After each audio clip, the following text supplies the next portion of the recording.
Taarifa tuliyoweza kupokea ni kutoka kwa mwenyekiti wa Chama cha Demokrasia na Maendeleo baada ya kuzungumza na kumtuma wakili wake, wakili msomi wakili Kibatala, baada ya makubaliano na marejeo ambayo tayari yameweza kutoka katika vyombo vya habari, na ni kutaarifu kwa ewe Mtanzania na mwananchi, na hata pia serikali ya Tanzania inayoongozwa na Amiri Jeshi Mkuu Dr. Samia Suluhu Hassan, kwamba taarifa iliweza kutolewa na wakili Kibatala ni kwamba Tundu Antipas Mugwa Lissu ameweza kuweka bayana na kutangaza siku ambayo itakuwa ni siku rasmi ya yeye kususa kula chakula cha gerezani, na atasusa hatokula chakula mpaka haki yake iweze kutimia na mpaka ijulikane mwafaka. Kwa hiyo ameweza kutoa uhai wake, na kwamba litakalo kuwa basi nalitokee, kama ni kupelekea afya yake kudhoofika ama yeye kupoteza maisha, basi yuko tayari. Kwa ni taarifa ambayo pia kwa baadhi ya wananchi imeweza kuwashtua na kuleta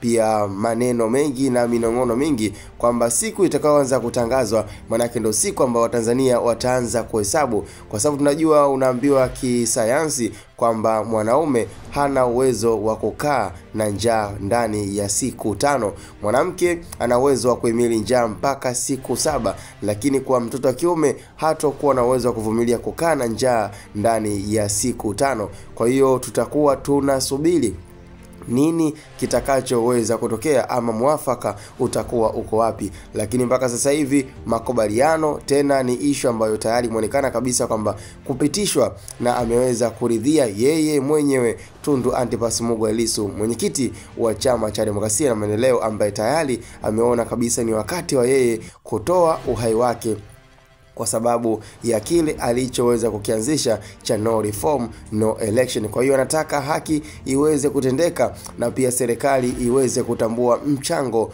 wake. Kwa hiyo ameamua kuja na akili nyingine ya kususa kula chakula. Sasa ukiwa kama mpenzi mfuatiliaji wa sakata tofauti ambao lilikuwa likiendelea kuhusiana na Tundu Antipas Mugwa Lissu, je, unalipi la kuzungumza ama una maoni gani?